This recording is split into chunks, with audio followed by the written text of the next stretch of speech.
Hello everyone, welcome back new brand video. In this video I'm going to be showing you how to fix no result font on Instagram music. If you want to set music on Instagram story but face this type of problem, so how to fix?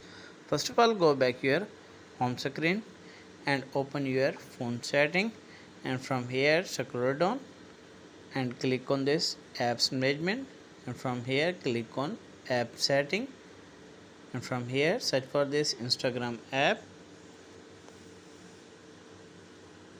Click on this, and from here what you need to do it, click on Instagram app and click on storage and cache. What you need to do it, click on clear storage and clear cache.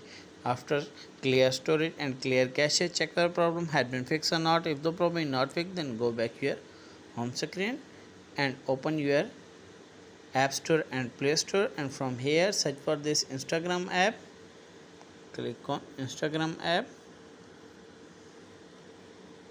and from here what you need to do it, update your Instagram. After update your Instagram, check the problem had been fixed or not. If the problem is not fixed, then go back and long press on Instagram.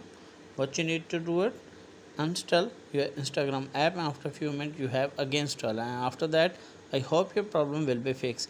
If the video is helpful, then like and subscribe channel. If you have any problem, share with me in the comments box. I will help you more. Thanks for watching.